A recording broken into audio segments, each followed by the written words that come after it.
Hello students, अब मैं आपको आतंकवाद चैप्टर से रिलेटेड आतंकवाद नियंत्रण करने हेतु सुझाव के विषय में बताने जा रही हूँ। चूँकि आतंकवाद एक विश्वव्यापी गंभीर समस्या है जिसका कि सामना सभी देश कर रहे हैं, तो इस समस्या पर नियंत्रण हेतु कुछ सुझाव बताने जा रही हूँ।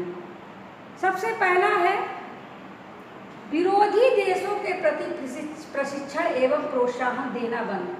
चूँकि प्रत्येक देश क्या करता है कि अपने जो अपोजिशन में देश है तो उसके प्रति क्या देने लगता है कि प्रशिक्षण देने लगता है कि जब कभी यदि दूसरा देश है ना कोई भी रिएक्शन लेता है तो मैं उसके खिलाफ आतंकवादियों को जवाब देने के लिए तैयार कर रहा हूँ। तो ये चीज़ जो है बहुत गलत है, ये जो है सभी देशों को बंद कर देनी चाहिए। तो प्रशिक्षण देना बंद करना चाहिए। नेक्स्ट है विश्व स्तर पर आचार संहिता का निर्माण। सभी देशों के लिए आचार संहिता का निर्माण होना चाहिए जिसका कि सभी देश पालन करें, तथा जो इसका पालन नहीं करता है तो वो समझ ले कि वो आतंकी देश है, वो आतंक को बढ़ावा दे रहा है। तो इस तरीके से विश्व स्तर पर आचार संहिता लागू होनी चाहिए। नेक्स्ट है देशों द्वारा आतंकवाद को बढ़ावा न देने का संकल्प। जब तक प्रत्येक देश ये संकल्प नहीं लेगा कि मैं आतंकवाद को बढ़ने नहीं दूंगा, मैं आतंकवाद को खत्म करने का प्रयास करूंगा, तब तक ये आतंकवादी घटनाएं बंद नहीं हो सकती हैं। तो इसका संकल्प जो है पूरे विश्व के देशों को लेना चाहिए, तभी आतंकवाद कम हो सकता है। नेक्स्ट है युवा वर्ग शिक्षा एवं रोजगार सुलभ कराना। युवा वर्ग को शिक्षा एवं रोजगार सुलभ कराना। जो युवा हैं जिनको रोजगार की आवश्यकता है, जो बेरोजगार घूम रहे हैं, तो यदि उनको रोजगार नहीं मिलेगा, है ना, तो वो क्या करेंगे, इसी तरीके से आतंकवादी गुटों में शामिल होकर देशद्रोही कार्य करते रहेंगे और आतंकवाद फैलाते रहेंगे। तो इस तरीके से युवा वर्ग को शिक्षित होना चाहिए। शिक्षित होने से क्या होगा कि उसके अंदर सोचने समझने की क्षमता होगी कि ये गलत है ना, निर्दोष को सताना, निर्दोष पर प्रहार करना, निर्दोष पर आक्रमण करना, ये गलत है। नेक्स्ट है विशिष्ट कमांडो बल तैयार करना। कहते हैं विशिष्ट कमांडो बल तैयार किया जाए जिससे कि क्या हो, जहां आतंकवादी गुट जो है पल रहे हैं तो उनके ठिकानों का पता किया जाए और वहीं से उनका समाप्त कर दिया जाए जहां प्रशिक्षण उनको दिया जा रहा है। तो ये जो है जब कमांडो बल तैयार किया जाएगा और इसके आतंकवाद जो प्रशिक्षण के विरोध में जब एक्शन लिए जाएंगे तभी ये इस पर नियंत्रण पाया जा सकता है। नेक्स्ट है आचार संहिता का पालन न करने वालों को आतंकी देश घोषित करना।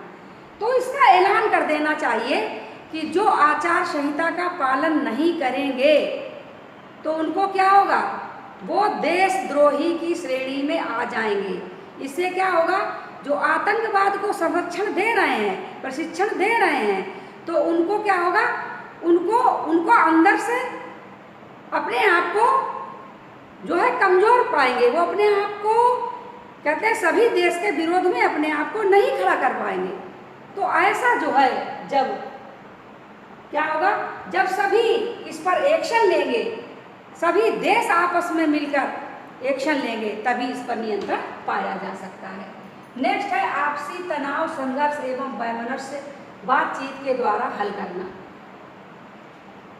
जैसे अपना घर के पड़ोसी होता है तो कभी कभी किसी न किसी कारणवश वैमनस्य हो जाता है, आपसी तनाव हो जाता है, लेकिन क्या होता है कि कुछ समय बाद जो है वो स्थितियाँ संभल जाती हैं। तो इसी प्रकार से यदि हमारा कोई पड़ोसी देश है तो उससे क्या करना चाहिए, सबसे पहले हमको आपसी बातचीत से, है ना, बातचीत करके समस्या का हल निकालना चाहिए। कहते हैं कि विरोधी एक्शन लेना ही सब कुछ नहीं होता है। यदि कहते हैं यदि मानवता से किसी समस्या का हल किया जा सके तो वो ज़्यादा बेस्ट है। तो इसलिए आपसी तनाव, संघर्ष और वैमनस्य की बातचीत के द्वारा ये जो है खत्म कर देना, ये भी एक बहुत बड़ा नियंत्रण का उपाय है। बढ़ावा देने वाले देशों से अंतर्राष्ट्रीय संबंध विच्छेद करना। जब सभी देश मिलकर ये संकल्प ले लेंगे कि जो आतंकवाद को बढ़ावा देगा उसके साथ मेरा कोई भी संपर्क नहीं रहेगा, है ना, वो देशद्रोही या आतंकवादी देश घोषित कर दिया जाएगा, तो विश्व कहना चाहिए देशद्रोही क्या, विश्वद्रोही, पूरे विश्व का दुश्मन है वो।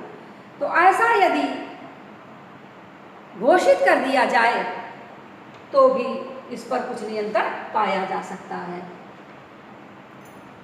आत्मरक्षा के लिए गांव वालों को हथियारों से लैस करना।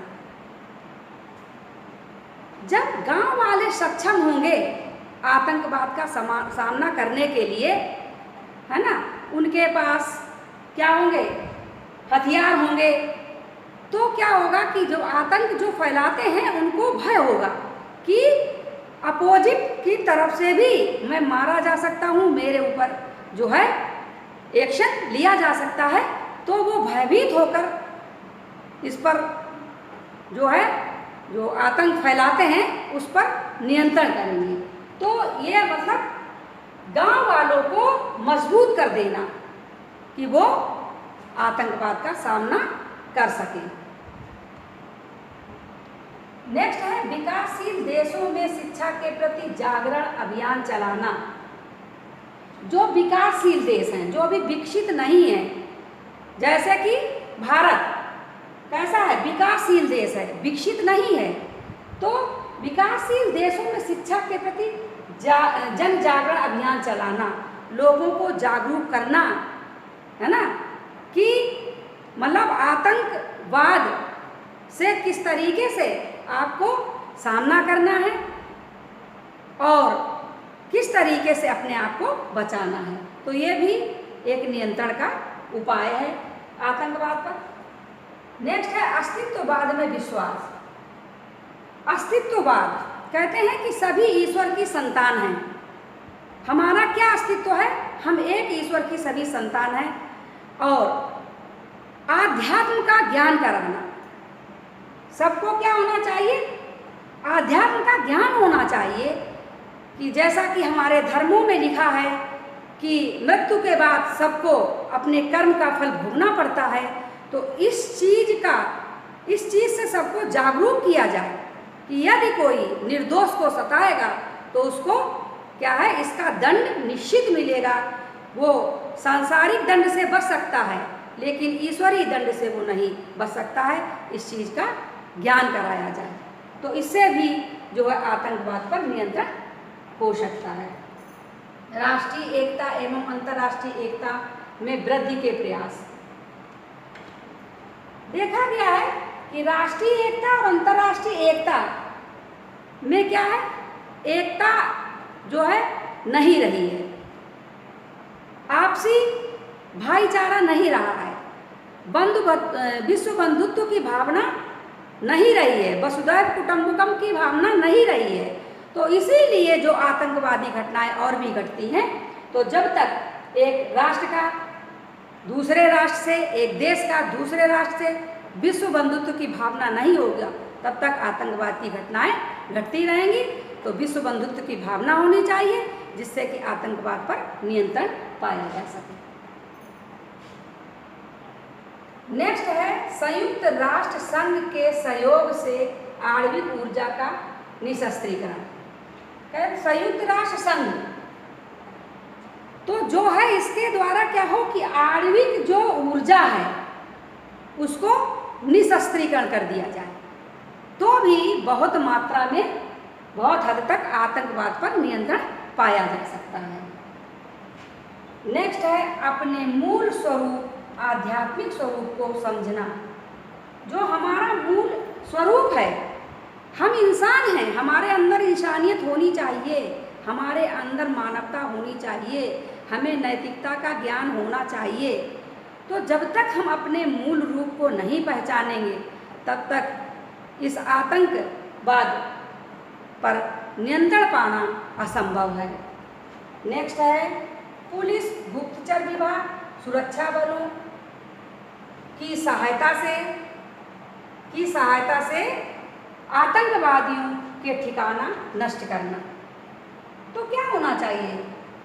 पुलिस सक्रिय होनी चाहिए, गुप्तचर विभाग भी सक्रिय होने चाहिए। कहाँ आतंकवाद का प्रशिक्षण दिया जा रहा है ना, कहाँ पर उनको सुरक्षा, कहाँ से उनको सुरक्षा प्राप्त हो रही है, इन सब का पता करके सुरक्षा बलों की सहायता से, है ना, आतंकवादियों के ठिकानों को ही नष्ट कर देना चाहिए। जब ठिकाने ही नष्ट हो जाएंगे तो उनको पलने और पनपने का स्थान ही नहीं बचेगा, तो इस पर बहुत अधिक मात्रा में नियंत्रण पाया जा सकता है। तो इस प्रकार आज जो है संपूर्ण विश्व, है ना, अपराध, स्वार्थपरायणता और सांस्कृतिक भोग लिप्सा से क्या हो रहा है, झुलसता चला जा रहा है, झुलस रहा है, बहुत परेशान है इन सब चीज़ों से। हमारे जो हक्सले राइटर है, उन्होंने कहा था जियो और जीने दो, जियो और जीने दो। लेकिन अब किसकी ज़रूरत है? अब ज़रूरत है इससे 2 कदम आगे बढ़कर बात करने की कि दूसरों के लिए जियो, है ना, स्वयं के लिए नहीं, दूसरों के लिए जियो। जब दूसरों के लिए जिएंगे तभी हम आतंकवाद पर नियंत्रण पा सकते हैं। और जो पुराने ऋषि मुनि ने एक श्लोक के द्वारा कहा था कि सर्वे भवन्तु सुखिना, सर्वे सन्तु निरामया, सर्वे भद्राणि पश्यन्तु, माँ कश्चित् दुख भाग भवेत्। तो जब तक ये भावना हम लोगों के अंदर नहीं आएगी कि सभी सुखी हों, है ना, तब तक इस आतंकवाद जैसी विश्वव्यापी समस्या से कोई भी, है ना, निजात नहीं पा सकता। इस समस्या का सामना सबको करना पड़ेगा। तो यहीं से मैं अपना ये लेक्चर समाप्त करती हूँ और नेक्स्ट लेक्चर में मैं फिर मिलूँगी और ये चैप्टर भी आपका समाप्त हो गया।